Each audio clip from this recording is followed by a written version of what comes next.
I've always thought negatively about my physique, never really felt confident. I'm probably in the best shape I've ever been in, but I still think I have room to grow. I believe it's okay to have that desire to improve your overall health and physique, but I want to feel comfortable and appreciate my body in its current state without thinking I'm giving up on myself or settling.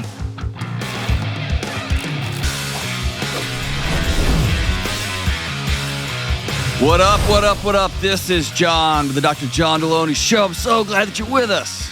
Talking about your mental and emotional health, talking about your relationships, what's going on in your homes, what's going on outside of your homes, what's going on in as you're trying to repair marriages or heal from divorce, whatever's going on in your world. Kids, all of it. If you want to be on this show, give me a buzz. 1-844-693-3291. It's 1-844-693-3291. Or go to johndelony.com/ask, A-S-K. And huge, man, I've got a problem with this. I don't like doing it, but I can't not do it today. It's so cool. One of my oldest mentors, Jean-Noel, he reached out and he had seen that we hit number 3 on the Apple Podcast. Top Trace. Unidos Trace. And he said, congratulations. And I gave like an aw shucks. And he said, no, you don't get to do that. Like, you got to celebrate this one. And I thought, you're right. This is cool. So for all the gang in the booth, Nate Dogg, Sarah, Kelly, Ben, Taylor, and everybody in the club getting tipsy, thank y'all for making this whole thing work. And for everybody there in America who listens, that just brings my heart joy. Well, thank you. I mean, this doesn't happen without you. Well, I appreciate that. I'm even going to accept that. I'll accept it. Look at me going look at me going to therapy. I accept your kindness, Kelly. That's a once a year sentence that I say. Once a year I say, I accept your kindness, Kelly. And the rest of the time, it's like the Matrix, dodging the bullets. All right, let's go out to Atlanta, Georgia, and talk to the great and wonderful Michael. Hey, Michael, what's up? Hey, Dr. John. Thanks for taking my call. I really appreciate it. You got it, brother. What's going on, man? So I'm 24, and I've dealt with body image issues since high school or maybe a little bit before that. Mm-hmm. I've always thought negatively about my physique, never really felt confident. So currently, I'm probably in the best shape I've ever been in, but I still think I have room to grow, to get better shape. I believe it's okay to have that desire to improve your overall health and physique, but I want to feel comfortable and appreciate my body in its current state without thinking I'm giving up on myself or settling. So I don't think it's an either or. So how do I live in the both and? Oof, man. Great question. I just was on the phone with Jordan Syatt, who's, if you can follow him on Instagram, and he's got a YouTube show. And I've talked on this show at length about my friendships with, the Mind Pump guys and with Lane Norton and others. But I was just on the phone the other day, still talking through that. I'm still working through that. So I'm going to talk to you very personally. Is that cool? Yeah, for sure. All right. Some of the things in your language I want you to begin to get a hold of. And if you can do this at 24, man, then I'm going to save you 20 years of being haunted, okay? Yeah.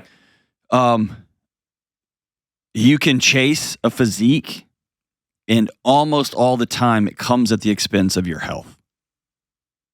Okay? If you chase health, you will be on the road to getting this physique that you want, but it comes at a cost. Okay? And so if I can give you one gift, it would be, number 1, chase health, which means sometimes you skip the workout or you dial it back. And if you follow a lot of these influencers, if you follow Lane and want to do Dr. Norton's workouts every day, you have to understand he's training for the world championship. And he will win the world championship. And I'm not going to do that, right? I'm a YouTuber, and I'm a father of 2, right? He's a father of 2 also. He's a great dad. But I'm not doing that. So to follow that is insane. It literally is insane, okay? So number 1 is we're going to start thinking about health over an obsession with physique. Physique will come. The second thing is I want you to go back and listen to how you described your situation. You describe your body as something separate from you. And I need you to integrate at the age of 24. If you don't like your body, you're looking in the mirror and saying, I don't like me. And until you heal that part, you're going to be the finish line for physique will continue to move. Oh, you got to 8% body fat? Cool. I bet I can get to 6.5. I get 6.5. I bet I can get it to 4. Oh, I got it to 4. now I'm going to try to see how big my veins. Like it's never going to stop, and then you're going to have to load up, and then you're going to start peptides and TRT at 27 years. Like you're going to start doing wild, insane stuff. Yeah, because you're not chasing a better physique. You're chasing looking in the mirror and saying, Michael,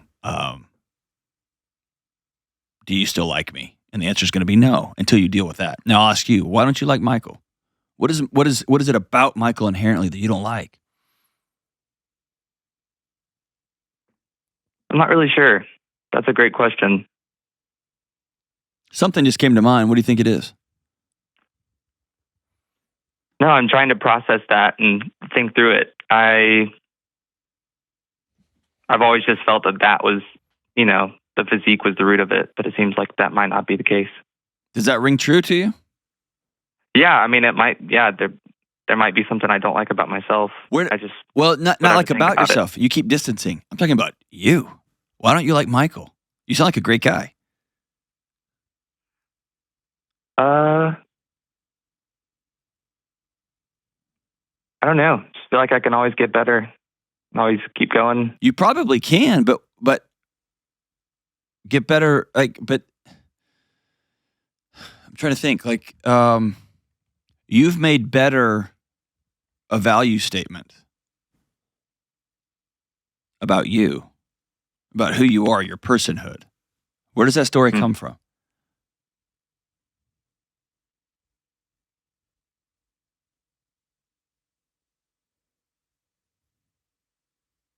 I don't know. I honestly don't know. I'm really trying to think hard. Does it come from dad? Does it come from coaches? Does it come from a church? Does it where does the story come from?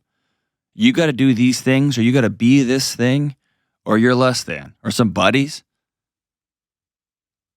Yeah, I mean, I had one thing that just comes to my head was I had a friend in high school who had a girlfriend at the time who looked at me straight in the face and said, "If you just had your friend's physique, if you had her friend's body, I mean, you would just be the whole thing, the whole package."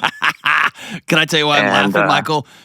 Yeah. I had a girlfriend look at me when I was 16 years old, and dude, I was head over heels. And she said, "My goodness, dude, if your teeth weren't so yellow, you would be so good looking." Yeah. And to this day, I still smile with my mouth closed. I'm in my 40s. I've got 2 kids. I'm married to somebody else. To this day, it still haunts me. Yeah. You know what I mean? Yeah, for sure. Now, why are you giving that high school girl like a room in your head for free? She rents there. She lives there. She doesn't even pay rent. Yeah, it's rent free. Man, I don't know. I don't know why I give her so much space. She wasn't even your girlfriend, right? Yeah. She wasn't even a good girlfriend. Yeah, so here's the deal. I'm a huge believer in pulling the string on these stories and really getting to the author. Who's the person that said that, and why am I giving that person a vote? Why does she get a vote? Because here's what happens. Those voices over time replay and replay and replay, and without us even knowing it, they become our own voice. We start speaking to ourselves in that voice. So it went from, man, if you were just do this, you'd be the total package. If you could just get more attractive, if you could just lift weights, if I could just lose this weight, if I could just get bigger muscles here, if I could just get abs, if I could get a 6-pack, I need an 8-pack, if I could. And suddenly an I statement becomes an identity. And you don't feel good when you're at 6% body fat. You just don't. Like the dieting it takes to get down to that. You're cutting out of hanging out with your friends, or you're that guy at the bar that's like, "Oh, I'll just have water." Not because you don't want to drink alcohol, but you're like trying to bro up. And you kind of have everybody's respect, but you're also kind of that guy. You know what I mean? Yeah, for sure. And then you wonder why is that dude who's like kind of balding and has got kind of a belly, why is she with him? Right? Because he's not electric. He feels safe. He's secure in himself. Now, does he need to probably go to the gym? Yeah. But you started this path of believing a story from somebody who didn't even have, you didn't even give authority to speak into your life, and she did, and you just took it. And usually that story is like, when that happens in high school, usually that's confirming something somebody else told us about us early on. Did your parents diet a lot? No, I don't think so. My mom got pretty health-oriented when she was diagnosed with cancer when I was in like middle school. Okay. But she never really pressed that super hard on me. Okay. This is something that our household kind of... Is she still alive? obtained. Yeah, she is, yeah. Did cancer scare you when you were a kid? Oh, yeah. I mean, when they say she won't live to see you graduate, yeah, pretty scary. And so I'm totally fishing here, and you and I would have to spend a long time, but I'm totally fishing, okay? So don't take this as gospel, but... No, that's fine. There could be a chance that when mom said, I'm sick with cancer and I might not see your high school graduation, so here's what I'm going to do, that somewhere in your middle school body that locked into, this is the way to stay safe. And then a few years later, somebody told you this is also the way to be loved. Yeah. And now you're 20. How old are you now? 24? 24. Yeah, you're 24, man. You sound tired. Are you just tired? Yeah, I am tired of always, I feel like I've kind of plateaued on my fitness journey, so I feel like I'm just keep trying. Bro, you haven't even stopped growing yet. Yeah. You haven't even hit dad strength yet, right? You know what I'm saying? What you're plateauing is, I think you're tired of hating Michael. Yeah. My buddy Sal with Mind Pump, and I've told this story on this show before, but I think it's worth reiterating. Him and I were talking privately, and I was about my struggling with my body image issues and body dysmorphia that I'd just wrestled with forever. And he said, "Hey, John, you can't hate yourself into better shape." And I was like, "What are you talking about?" And he said, if you go to the gym every day to try to not look a certain way, or if you go to the gym every day because you think you're gross and you're going to do X, Y, and Z so you're less gross or less unattractive, he said you will always, 100% of the time, burn out. Because disgust and hate is a jet fuel. It is a propulsion. It gets you out of a situation, but it's not long term. But he said, if you wake up every day and you say, dude, I like this guy, and I'm worth an hour of feeling amazing, you'll do that the rest of your life. And I'm going to tell you, that's probably in the top 2 or 3 most important things somebody's told me over the last 10 years.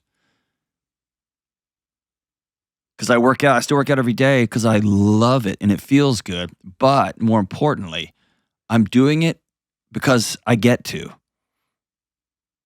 I'm doing it because I like John Delony. And I'm doing it so that I can be a good dad and a good husband, and I can show up for my family. And yes, the aesthetic part comes with it. I like being in shape, and I like my clothes fitting and all that kind of stuff. But I'm not doing it because I think I'm gross anymore. And I'm not doing it because I don't like myself anymore. And do you see the difference? Yeah, that was a big difference. And so here's the exercise. I would love for you to write out on a piece of paper, like not with a computer, unless you're just so 24 that you don't know how to use a pen, right? Because I know some 24-year-olds, they're like, what's that clicking technology you have? But I want you to write out on a piece of paper, here are the things I love about Michael. I'm a good man. I work hard. Here's where I'm going with my career. I love well. And here are the reasons I get to go exercise. I'm exercising for 50-year-old Michael. Yeah. Because I want 50-year-old Michael to be able to roll around on the floor with his kids. I want 50-year-old Michael. My son and I have a race this week in the mile. We race every year, once a year, and I'm going to lose for the first time this year. He's passed me, and he's gotten real fast. But I want you training so that when you're 45, you can be like, I can still race my high school kid. You see what I'm saying? Yeah. Like you're playing a long game now. And then I want you to do an exercise that a therapist made me do that was one of the hardest things I've ever done. But I want you to put your chest in your fist, and I want you to look in the mirror and say the words, I love Michael. I love this guy. I want you to say it 10 times a day for 30 days. And that sounds so cheesy. And if anybody hears you doing it, they're going to call the authorities and do a well check on you. Yeah. But I want you to begin to practice loving Michael. Because then and by the way, when that voice comes in your head, oh, I see this little pudge here, or this vein went away here, or, oh no, the scale moved up 6 ounces here or 2 pounds here. I want you to exhale and smile and say, she doesn't get a vote anymore. Yeah. We're going to practice listening. We're going to stop listening to her. How's that all sound? No, it sounds like it definitely rings true. Yeah, I totally feel like I've, separated my body from me. So it's something I can just, objectify and kind of, if I can just mold this, then I will, Yeah. And I hate to tell you this, man. I'm with some of the strongest, most in shape men on planet Earth. They're my friends. And all of us are still trying to figure out like who we are as dads and husbands. You know what I mean? There's no amount of shape you can get in that's going to make you feel okay if you're not okay on the inside. And it was a troubling yet mind-blowing conversation the day, this is a few years ago now, my wife said, like, she had told me about the money part. Like you can't make any more money for me to love you. I'm not going to love you anymore if you go make more money. Like, I just love you. That part's full. You've provided. And you can't get any better shape. Like, another vein is going to start getting gross after a while. I wish you would work out a little bit less and come hang out with us. I wish you would stay in great shape and eat healthy, but also on pizza night when your 8-year-old daughter makes pizza, have some. No one's going to, you know what I mean? And so it's been a great exercise for me to realize that I'm worth being loved despite my exercise routine. And then I have to ask myself, why am I still working out? And then I have to look in the mirror and say, because I love this guy. And I'm worth feeling good. And I'm worth laughing and having joy. And I'm worth playing a long game so that 80-year-old John can still move around and his knees and his hips and his shoulders still work. And he can be a great grandfather. Playing a long game. But all of it starts with you, Michael, looking in the mirror and putting your hand in your chest, your fist right in your chest and saying, I love this guy. And I'm not going to tolerate me talking bad about me anymore. Hang on the line, brother. I'm going to send you both Own Your Past, Change Your Future, and Building a Non-Anxious Life, my 2 #1 best-selling books. This will be my gift to you, brother, as you start this journey. And check out my friends Sal and Adam and Justin on Mind Pump and Doug. And check out my buddy Jordan Syat on Instagram. He swears a lot, but he's hilarious, and his insights are just extraordinary. I love you, good man. Take care. Hey, and follow my buddy Lane Norton. He'll bust up the science for you too. Those are the guys I lean on, man, and they have changed me from the inside out. And hopefully they can change you too. Appreciate the call, brother. We'll be right back. So I just moved into a new house, and I got a Helix mattress for every room in the house. My bedroom, my kids' rooms, and the guest room. These mattresses absolutely rule.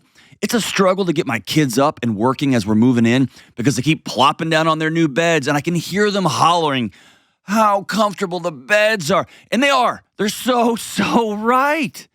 Like you, I've read the reviews about how everyone loves Helix, and media outlets and influencers keep ranking Helix as the #1 mattress, but we all know there's a bunch of fake news out there. So let me tell you direct, Helix mattresses are the real deal. I got online, I took the sleep quiz, and I got matched up with the right mattress for me and my wife. She took the quiz too. And the shipping was lightning fast. It was delivered right to our door. And yes, y'all, these mattresses are incredible. They're the best mattress of all time. And you and I both know that a bad, old, hand-me-down mattress makes sleep almost impossible, and it's disgusting. And we also know that an extraordinary mattress can transform your sleep and help you be the parent, sibling, child, and coworker that the world desperately needs you to be. Helix is that extraordinary mattress. There are mattresses for every fit, for every soft or firmness level, for every shape and size of person, and a number of different mattresses at a bunch of different price points. Whatever you order, you can try it out for 100 days, risk-free. And this is fantastic. The July 4th sale has been extended through July 8th. It's up to 30% off plus 2 free pillows. Go to helixsleep.com/Delony. Go right now. That's helixsleep.com/Delony. This is their best offer yet, and it won't last long. With Helix, better sleep starts right now. All right, let's go to Raleigh, North Carolina, and talk to, not Lionel, just regular Richie. Hey, Richie, what's up? Hey, Dr. John. How you doing, sir? I'm good, brother. What's up with you, man? I'm doing all right. Happy Father's Day to you. I hope you had a really good day yesterday. Thanks, man. Me too. Thank you. I wrote something down just to give you context quickly, and then I'll go with my question. So, go for it. All right. So in October of 2019, my dad passed away after a 2.5-year battle of like this rare form of liver cancer. And what was his name? Richie as well. Richie, very cool. So he was my world, and I just always wanted to grow up being just like him. And when I was in high school, I wanted to continue what my dad started. And what I mean by that is he was a successful small business guy, and I eventually wanted to take over the family business. But unfortunately, due to his illness, economic factors, and just tensions between business partners who are extended family, the family business ended up closing down. So since that has occurred, I've pretty much just felt lost. I feel angry. I feel guilty. Kind of just wondering like what my purpose is or anything like that. And since I've spent all my time and energy to learn the family business and just to be just like him. So 5 months after he passed, my son was born, and he's just amazing. And he brought light into this difficult time. And I just want to be the best dad for him, just like my dad was for me. So here we are. We're in Father's Day season, and I just dread this day because it just reminds me that my dad's gone. Yeah. I live in this like constant state of numbness and just from grief and feeling of like a failure. And I don't want to be celebrated. I just want to be alone. And these past few years, Father's Day comes, I somehow find a way to deflect the attention on me and put it somewhere else. So my question for you is, how do I work through this grief and this feeling of failure and allow myself to be celebrated by my family, but most like, of course, my son? Man, what an amazing question, dude. Yes, for those listening, yesterday was Father's Day. So we're actually recording this the day after Father's Day. But man, there's, just for whatever it's worth, man, people reached out to me on social media, and there's a lot of hurt around Father's Day. Like, where was my dad? My dad wasn't here. My dad's passed away. My dad left us all when we were kids, all that kind of stuff. So Father's Day is a range of emotions. And then on the other hand, I had the best day I've had in probably a year yesterday, right? Just with my kids and my wife. So the arc is so big. I'm trying to think of where to start here. Let's put the business completely aside for a second, okay? All right. What made Richie, like when you think of your old man Richie, and you think of the word warm, what are some things he did that made you feel warm or safe?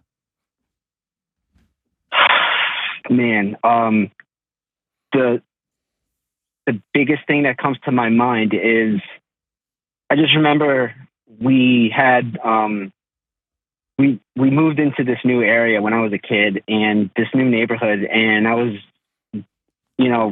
being bullied as this new kid in school.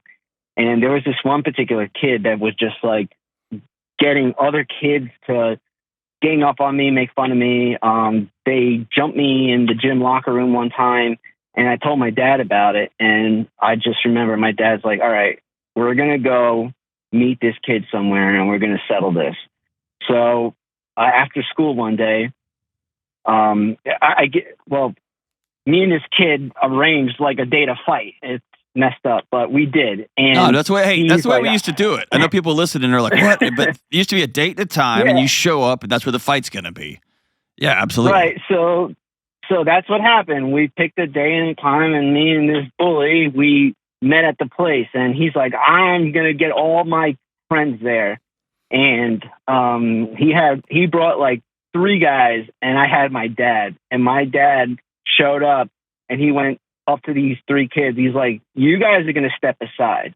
He goes, "You're not gonna do a thing. These 2 have a problem. They're gonna duke it out, work it out. And if you guys get involved, there's going to be problems." And that's what happened. Me and this bully, we duked it out. And then we never had a problem again.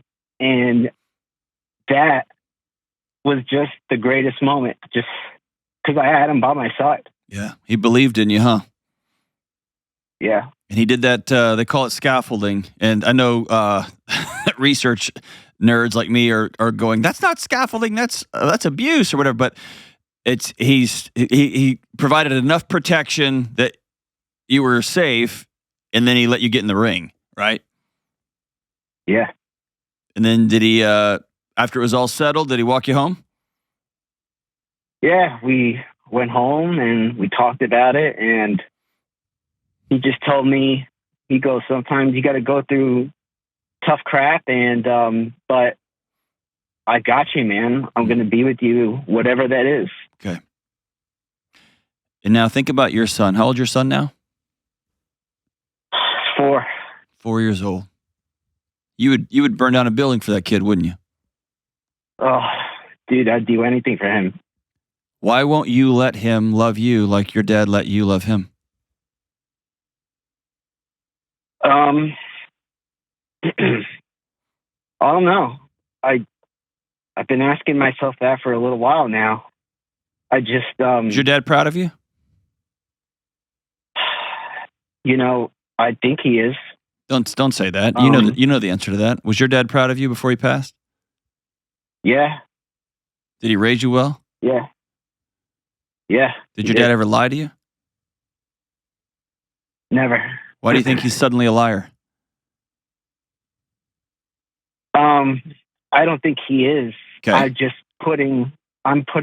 put high standards on myself. High standards are good, yeah. but it sounds like you're meeting them. It sounds like a bunch of family knuckleheads closed a business down, but your dad wasn't that business. Your dad was the warm dad who hugged you. Your dad was the dad that said, "I believe in you. We're going to go handle this scuffle." Your dad was the dad who showed up and said, "I got you." He wasn't a business. And somehow you've wrapped up love and connection and success and that warmth of fatherhood into a job. That's not you any more than it was him. What do you do for a living right now? I work in banking. Okay. Do you hate that job? I could tell you do. By the way you said banking, I could tell you hate it, man. Why are you doing that? So I did it when the business was struggling. I needed to find work, so it was the best thing to pay the bills. Okay, stop right there. That's a Richie move, a Richie Senior move right there. I'm going to keep my kids safe, and I'm going to go do something that I don't like every single day to provide for them.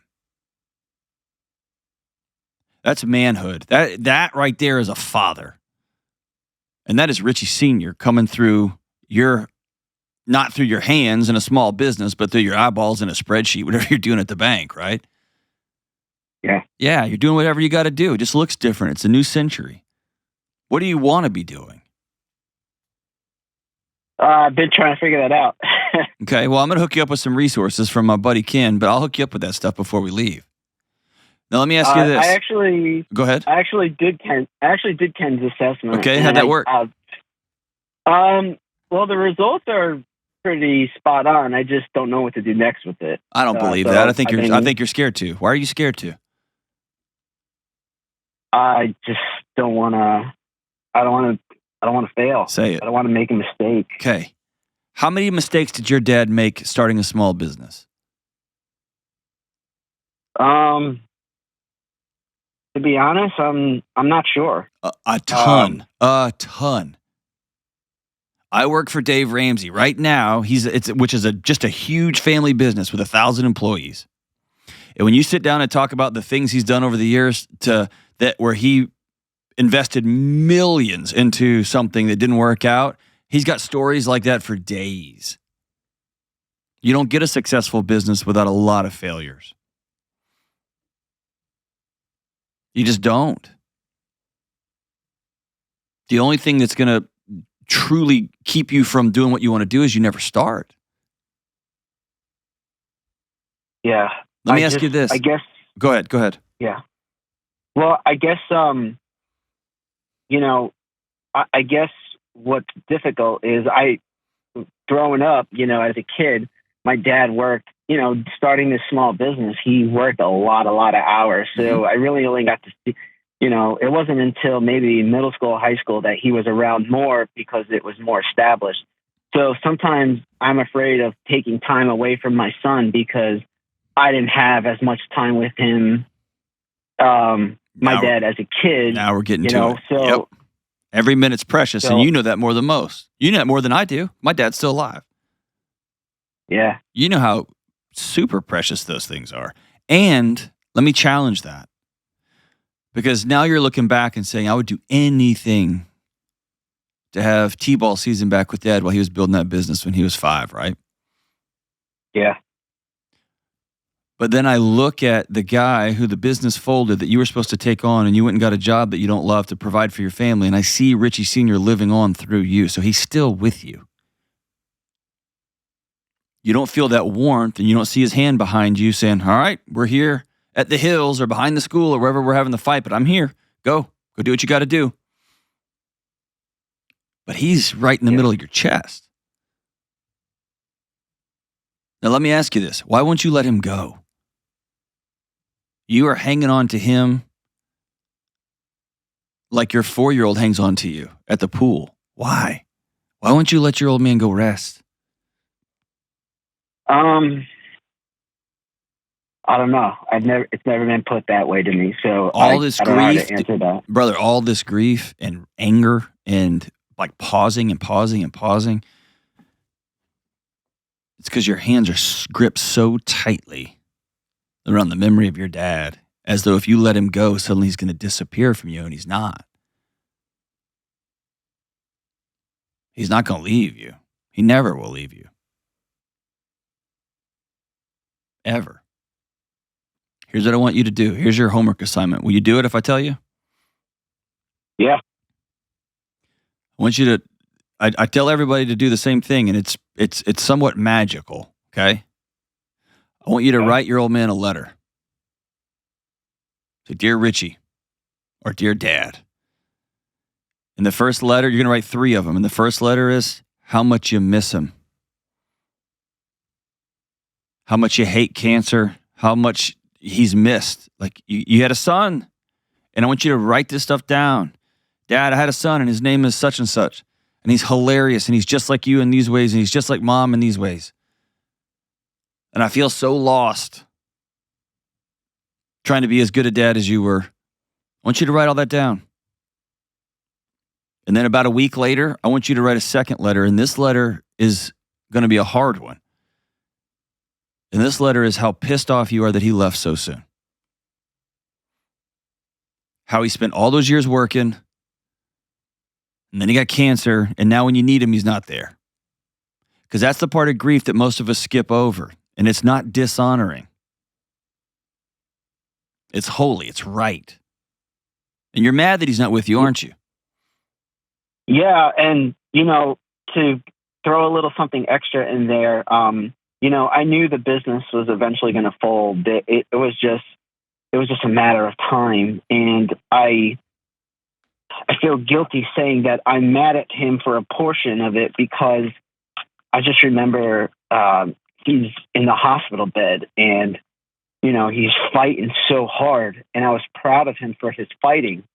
But I said, Dad, I just want to, can we just close it down? Let's just let it fall because I just want to spend these last moments with you, because we know that time is running out, and I just want as much time as I can get.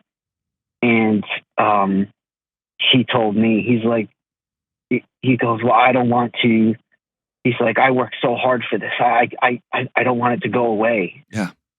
And think of it this way. And so you're seeing that on your side of the fence as my dad in his last few days, last few weeks, last few months chose the business over me. And if your dad's like most men his age, he grew up in some significant economic insecurity. Was money tight for him growing up? Yeah, he grew up in the slums of New York City. That's exactly right. So here's what he did. To his dying breath, he was going to make sure his son had a road. To the moment he quit breathing, he was going to keep fighting so that Richie would have a life that he didn't have. And does that look like love to you then? No. It looks like I'm missing my dad. But that he opened his toolkit for how to love a son, and I guarantee you his old man didn't give him a lot of tools. And he used every tool he had, and he only has about 2 of them. And he tried to continue to make sure you were going to be okay financially. Yeah. And I want you to be mad at him because you want to hug him. And when you finally go through that anger, on the other side is going to be, he did the best he could with the tools he had in his toolkit, man. You get what I'm saying? Yeah, I do. I want you to sit in that letter, and it's going to be really uncomfortable. Okay? Here's the 3rd letter. A week later, it's a 3-week project. The 3rd letter is, I want you to write with a smile on your face, Dear Dad, you're not going to believe the man and father I'm becoming. And then I want you to tell him about all the things that you're going to do. How you're going to take some of the lessons you learned and apply them to your son, and how you're going to do some things differently. I've told my dad, who's still alive, things I'm going to do differently with my son, and I have done. And my dad's excited for me. He's not like, whoa, no. He's proud. He sees continuing on the legacy of change. But I want you to let him know, you go rest, old man. You put in your fight. You gave me a shot, and I'm going to use that shot. All right. You see what I'm saying? And here's the whole thing. You got to go through it. You got to weep and tell him I miss you, and you got to bang your fist on the table and say, I'm so mad that you're gone. And then you got to open your hands and say, go sit with the angels, old man. I got it from here. And bro, you're going to be scared, and you're going to not know what the next step is. And you have to understand he didn't either. He just kept getting in the ring and hitting the next guy there. Yeah. Right? Yeah, man. And then every Father's Day, I want you to write him a letter and say, or a card. It doesn't even have to be a letter. It can just be a card. Dear old man, we miss you. Put a picture of him up. That's all right. And then turn to that little boy and to that little boy's mom. Say, it's my day. It's Father's Day. Let's do something rad. And you have to work. Your mission in life is to learn how to let yourself be loved as you loved him. And it's going to be uncomfortable and wonky, and you're going to want to move the spotlight. And if you go back to the beginning of this episode, I'm still learning this now. Kelly said, hey, John, you did a good job on this show. And I exhaled and said, thank you. I'm still learning to accept it because it's hard, but that's our job now. In this new 21st century of being men, we have to learn how to go do hard stuff and provide and all that, protect, all that stuff. And we have to learn how to accept love. And most of our dads didn't have time for that stuff. They were too busy trying to provide. Cool. That's our job. You're going to practice it.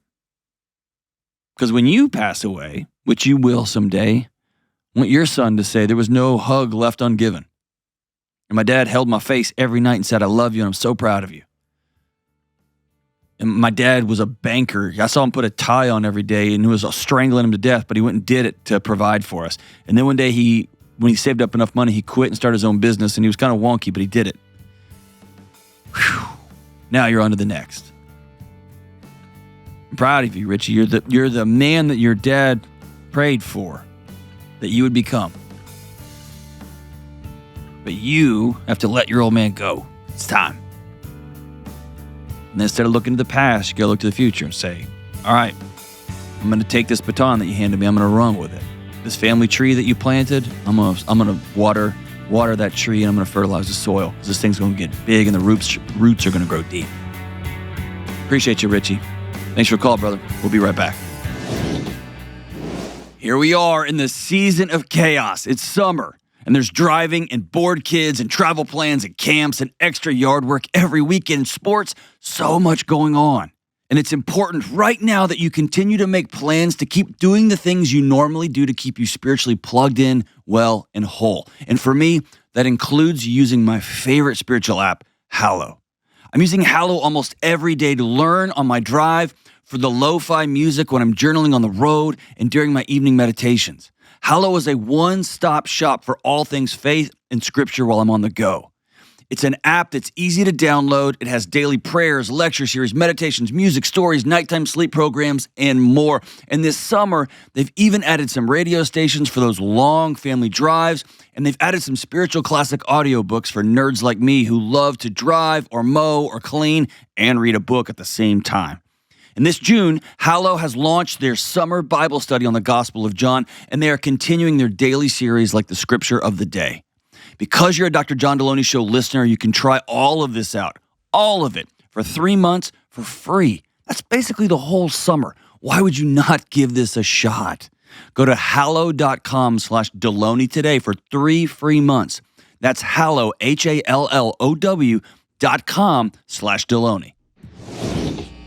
All right, let's go out to Baton Rouge, Los Angeles, and talk to Lauren. Hey, Lauren, what's up? Hello, how are you? I'm so good. How are you? I'm doing well, thank you, and congratulations. Thank you. We're all just glowing in here. It's pretty cool. Okay, perfect. Okay, so my question is, how do I address concerns about my little sister's fiancé before their wedding in just over a month? Ooh, that one's tough. Tell me about your concerns. Right. Well, there's a lot, so I try to shorten the list down to like maybe 5 from 50. Give me the one that is the one or two that are deal breakers. Okay. Well, the first one is that she has worked her entire life to go to medical school. Our dad's a doctor. She has studied literally since high school. She gets into medical school.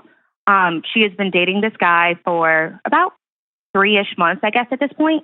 And she just doesn't really mention anything about medical school. My dad and us, we just think she hadn't heard back. And then we find out that she just doesn't want to go anymore because it will take too long. And she doesn't want to be in her 30s when she starts her family. And we were like, okay. Anyway. And then so that was one of the first huge life changes that we were like, that's out of left field. It could be coincidental, but at the same time, his parents were very, very traditional. Mom stayed home. Dad is a lawyer, all that. So that was number one. And then the second was that he's very, very Catholic. And again, this is within the first 6 months. Okay, so he's very Catholic. And we are not. We went to Christian school, all that stuff, but we never were in organized religion. So they were intimate. I don't know how many times, but I guess then he... Intimate, they slept together. Okay. Yeah, they slept together. I didn't know how, Yeah, you could say sex. We're all grown up. Okay, amazing. Yeah, when you said they're intimate, I was like, do they light candles and have John Mayer playing in the background? Okay. They did the rosary. No. Yeah, okay. Yeah, they had sex. They hooked up. All right. Then, sorry. And then he, I guess, I don't know what it was. He said, actually, you need to convert to Catholicism because you need to pure yourself or whatever they say, or else we cannot be together. Mind you, he is not, he's Catholic, but to my knowledge, he's not Latin Mass Catholic. So that was, and then she tells us well, it's South Louisiana. I wish I didn't know South Louisiana, but I spent a chunk of time there in my childhood. Really? And I've got some amazing stories from South Louisiana. I grew up in Houston, so yeah. Yeah, my parents are from there. Yeah, I won't explain it, but yeah, there were some experiences I had in South Louisiana. All right, so yes. What I keep going. This is fun for me. Okay. What else? Give me two more. It's super fun for me too. Okay. So another one is, okay, they've never lived in the same city ever until last fall. They've only been long distance, and well, she would always go see him because, I don't know, he was busy studying or something. Meanwhile, my sister's also in like biochemistry at LSU. So, but she was changing her exams around because she had to be there for some reason. We also don't know any of this at the time. And so now she moved to Indiana where he is in law school. He is a stay-at-home like girlfriend, pretty much. Our dad like helped us out financially while we were in school and all that. And then she got engaged and he was like, you have to go live with your fiance. I'm sorry. And so now his parents are paying for both of them fully. And so, which adds an entire new layer of control on multiple aspects. Because how are you going to have a voice if people say back is, well, I don't know, I paid for it, so sorry, you can't go, or whatever the case may be. So okay, and go ahead. Last one. Okay, I'm a talker, so no, it's cool. I just feel like you need to get this out. So give me one more. No, I know, right? I'm like, hello. Okay, so just finishing that one. She followed him to DC for the summer for an internship. He's living with his friends. She is staying at his friend's parents' house. Don't know why. Then, because she had to be there, then they're going to London next semester. Same thing, doesn't have a job. My sister doesn't, just to be there for him. Okay, so that is that. And then the most recent thing is, so ever since she moved there, me and my middle sister, we noticed how controlling he had been. Like, we just kind of thought he, like, sucked. And he just needed, like, validation all the time. But we would FaceTime her, and she would be hiding in the bathroom. And we'd hear him in the background saying, I have a headache, be quiet, be quiet. Or set boundaries with your sisters, which we interpret with everything we know as don't let your sisters in so much, because he knows kind of how we feel, and we're all very close. And so that's happened, and then she... Okay, hold on. You're not close. Okay. You're not. I'm not what? I don't think y'all are that close. No, okay. Not anymore. Right, there you go. I think you used to be. And so all the things you're telling me have little to do with him. Now, I'll address him in a minute. It's that your sister is she 21, 22? She's 24. Okay, 24. She's making 24-year-old decisions. She's a grown-up. I agree. And I agree. You hate them. I do, yes. And definitely. You're allowed to hate them. The thing you're not allowed, I mean, you're allowed to do whatever you want. You're an adult. But the thing I think you're killing yourself over is... I need my whole family. We're about to the wedding's in Napa. We're about to stand up and say... Okay, but think about this, guys. Y'all waited so long. I know. And hold on. Y'all have to own that, because she's down the road. And if I'm her and y'all just have an intervention, I would feel so caught off guard. And the fact that you're a sister, like I'm just telling you, like, if my little brother, who's an amazing man, we're all old now, but if he was 24 and he was explaining this to me, I would have gotten in my car. And we weren't that close when he was 24. I would have gotten in my car and gone to him and be like, dude, what are you doing? Why haven't you done that? We have. All of us have. Okay. My dad sat her down. I mean, for years, we've been saying the very first time she mentioned him, she was like, oh, he's arrogant, whatever, but they're having a party for Christmas, so I'm going to go, because she knew she was friends with his neighbor. So that was our first impression. And then we start hearing about it. We start kind of seeing how he treats her, very demanding of her time, everything. And so we're like, hey, this is a little much. She was like, no, it's fine. She just constantly shrugs it off. And I mean, we know that, I mean, she knows that no one in our family is on board. Okay, so at what point are y'all gonna? So this guy sounds like a complete jerk. Okay, I'll go with you. Sounds like a jerk, and he's super controlling and all that. Yeah. But y'all have all sat her down. Y'all have all said, "Hey, this isn't, guy's not okay. We had different dreams for you." And here's the thing: she may have been looking for an exit out of med school for years. Who knows? Right. Who knows? And I'm telling you that as somebody who worked at the university system for years, that people would get all the way through and get through with their MCATs, and they'd come to my office sobbing because they did not want to go to med school. And they felt like they were on a train they couldn't get off of. And you know what they did? They found the first guy or the first girl they could hitch to get off the train because their whole family had a life planned out for them. Not their whole family wasn't standing beside them, cheering them on, putting jet fuel into whatever rocket they were getting into. Mm-hmm. And they end up in these wild relationships because that was the path out, because I had no autonomy, agency of my own. That may not be your sister, but I'm just telling you, I've heard this over and over and over and over again. Over again. Okay. Do you think she still wants to be a doctor and she's being like silenced? Yes, because now she's talking about maybe going to PA school. Okay. At first she was just taking like a gap year. And then, I mean, the other day she was actually saying like, you know, I'm so bored. I wish I was still in school, or I wish I was like doing something with my degree. There you go. And so did she match when she was going through the Yes. Okay. Yes. Like did she defer it, or did she drop? She said she deferred. Okay. I don't know if she actually did or if she just dropped. Okay. So if I'm you, I would get in a car and I would drive, or I would fly, and I would say, we're meeting. Right. And I need 2 hours of your time. And I would write everything I wanted to say, and then I would leave that letter with her. Okay. That I love you, and if you're stuck, you can come stay with me. And so here's what we're going to offer. We're going to offer a path. Not we hate this guy, and we think you're throwing your life away, and you were going to be all this. You had so much potential in this. Because here's the deal. She's 24. She's almost 25. She can do whatever she wants with her life. Yeah, definitely. And if she wants to transition from med school to being a stay-at-home mom, she gets to do that. And what she needs is her sisters to rally around her and use that brain power and that skill set to be the best mom on planet Earth. And if she doesn't and she's trapped, then she needs an off-ramp. Not just a bunch of people like pointing the finger at her saying, if you're ready to get off, and it's almost like an addiction, right? Like when you're ready, we will be right here with the car running for you. Yeah.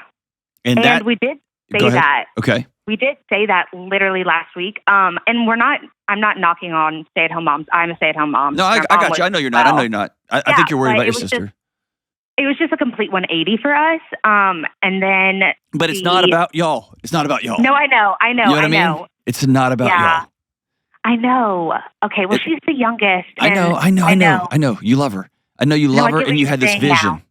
and it probably, if you're like me, if my little brother had been going to med school, I would have already counted on not having to pay doctor bills, and I would have worked that into a budget. 1,000%. Right? So I mean, our dad's retiring soon. So. Exactly. There you go. So this is y'all's future, but it's not about y'all. Y'all have to stop using that kind of language because you don't get a vote.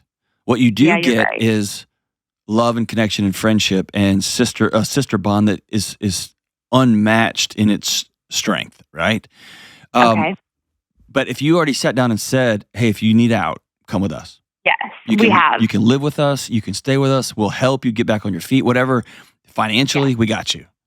Yeah. What'd she say? Well, so they were getting married in Napa in the end of July, and then when we come back the following weekend, they are having a 500-person reception in New Orleans. Hey, you got to stop getting all mad about their money. No, I don't care about that. But I'm saying I don't care about that stuff. Okay. It's just a lot to. I don't know. I mean, now that I'm talking to you, I'm like, oh my God, I'm making up this story in my head. Yeah, you've made up this whole. You're like, do you listen? Do you read like Colleen Hoover? It sounds like that. Like there's like this whole. No, I do not. But it sounds like there's this whole like series of books you've written about what's happening. And I know. I think it's me and my mom and my other sister, and it's just been kind of like the elephant in the room, like. She doesn't come around anymore. Why would she? I wouldn't come around y'all. No, I know. Because y'all hate her. Y'all hate her. No. Her life. No, I feel like I'm not explaining this well. Because, no, seriously, because she'll come home, like she'll come in town and she'll be at my house, and our other sister is in town as well from New York, and our mom, and he's calling her like 10 times to the point where she answers and says, "Hey, is something wrong?" And then she's like, "Oh, I thought something was wrong. Why are you calling me so much?" And then she goes in the other room. It's like 9:00, and she's saying, like, "Why can't I just stay till 9:15? Like, I'll call you when I get back to my dad's house at 9:15." Does she have a curfew? No, that's what I'm saying. Sorry, I feel like I left out so much. I told you I had a 50-point list. And then so she's like, and then finally she just says, "Oh, I have to go. I'm really tired." And then I hear her on the phone saying, like, "You're not a chore, okay? I'm not picking my sisters over you. Okay. Like, I'm leaving." So listen, when you talked to her the other day, what did she say? When we talked to her the other day, it was me and my other sister on FaceTime, and she actually listened for the first time. FaceTime's no good, but keep going. I know. She's in D.C. I know. We're all over the place. Get on a plane and go see your sister. But go ahead. You talked on FaceTime, and what'd she say? Yes, we did. We told her all these things that she said she didn't know about, or she tried to cover it up. For example, he never comes around our family, and she's like, "Oh, he just isn't used to y'all." And we're like, "Okay, that's not true, because you told us that he doesn't like." What did she say? What did she say? What did she say? She basically made excuses for it. We said that's not true, and then just cried and said, "I love y'all. I love y'all. Thank you for being honest with me." Okay. And then, I mean, she was crying, and yeah, she knows. Saying, "Thank she you." knows. She knows. Here's what I would do. I can't tell anybody what to do, and I don't know your financial situation and all that.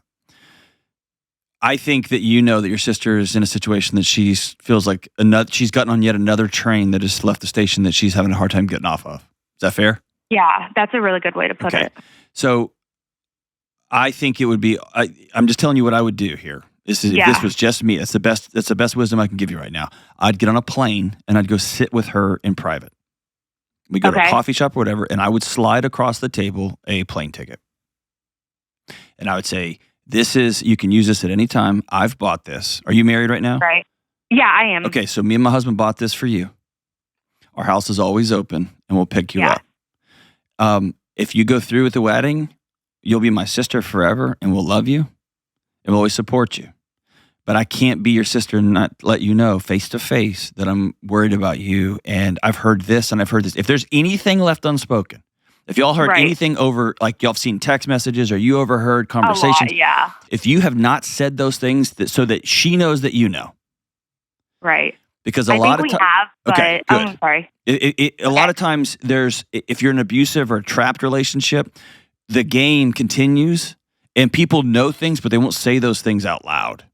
Right. So at this point, it's speak now, forever hold your peace. Well, right. Okay. So I think we had typically danced around it, and I felt like the other day we were pretty direct, but at the same time, I agree we're not face to face. Our other sister lives in New York City. Right. And so she is actually next weekend, I believe, is going to DC to see our sister. If there's any way you can go, you should go. I will try. And I have a newborn. I know it's hard. I know it's hard. I know it's hard. Bring him. Have an adventure. I will go. And if you can't, that's okay. I'm not trying to put a ton of pressure on you, but I'm just saying there's being trapped in a relationship that's unsafe, that is scary, that is, oh gosh, I got off this roller coaster and now I'm in another roller coaster. And I think letting her know we don't care about going to med school. We don't care about any of that stuff. We care about our sister, and we feel like we're losing you. And just so we're clear, we've heard him say this, and we heard you saying you're not picking one or the other, and we heard you have a curfew. You're worth more than a curfew, for God's sake. The guy you're going to marry should be so freaking happy that his new wife has 3 or 2 sisters that are ride or die. What an amazing gift for an incoming husband, that she's got people she can just text and call who are a little bit down the road from her, like when it comes to having kids and jobs and all that stuff. It's amazing. And let her know, we are sorry that we put all this pressure on you to be the baby doctor. We just want our sister. And if you go through with this, we will or we will not be at that 500-person party in San Francisco. In New Orleans. I would suggest you go. Go and dance and let her know you're not alone. You're not alone. You're not alone. But man, all the stuff about like, you got to just be careful about making up stories about like, oh, the Catholics this, and then this, and then they had sex, and then there's this. She's 24 years old. What she needs now more than anything is to know that her sisters haven't left, that even though she got on a different ride for a while, and she needs to be able to articulate back to you, I love him. This is the life I'm choosing. And I need y'all to respect my choices. And if she can't articulate that, then man, slide a ticket across the table and say, anytime, anywhere, we got you. Here's a 1-year ticket for $1,000 for Southwest or whatever. And you can use it anytime and we'll be there to pick you up. But give her an off-ramp. Don't just give her a bunch of lectures and, we're your sisters. Here's a path.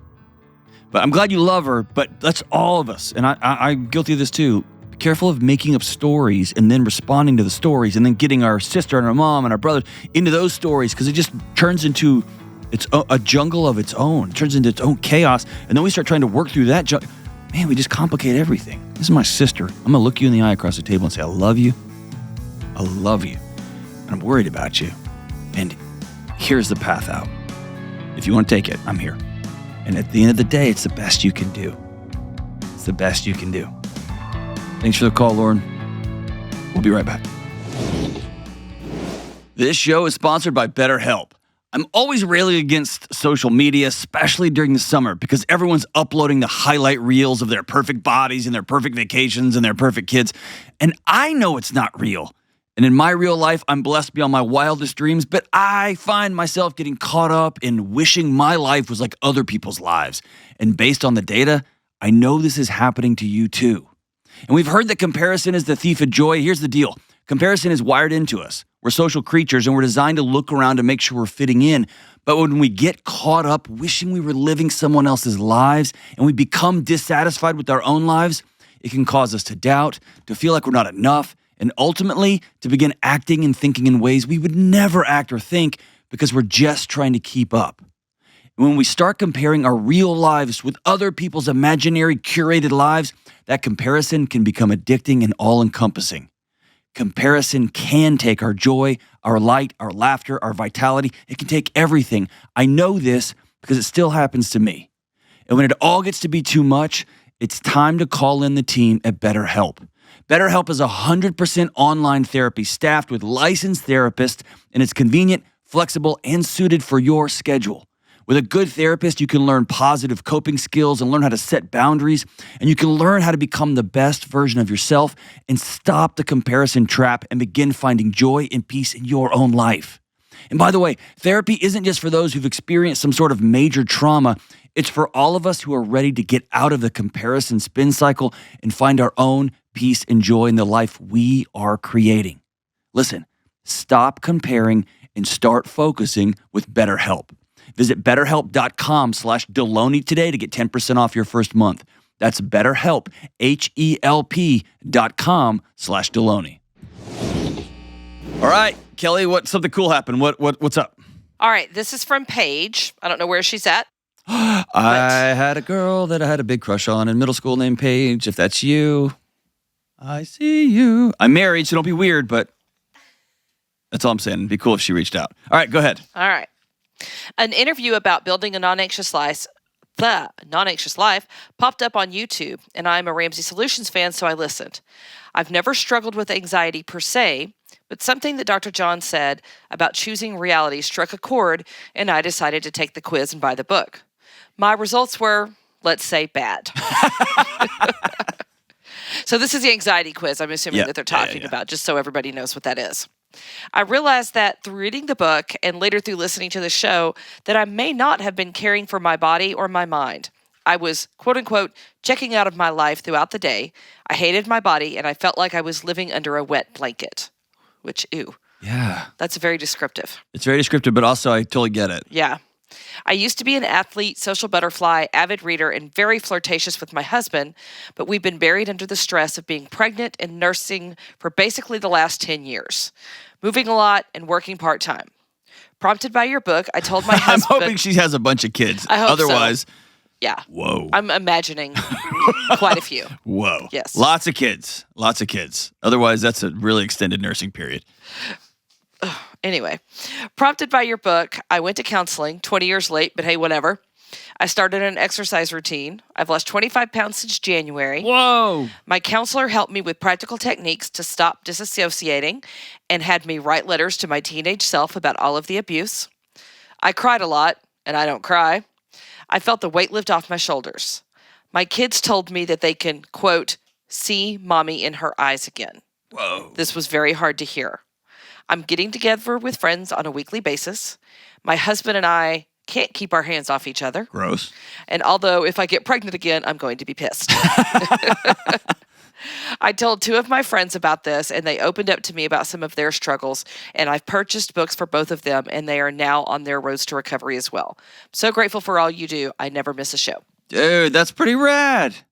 And by the way, I say this not to be like, oh, shucks. We don't do anything. Like, we talk on a podcast and I take some phone calls.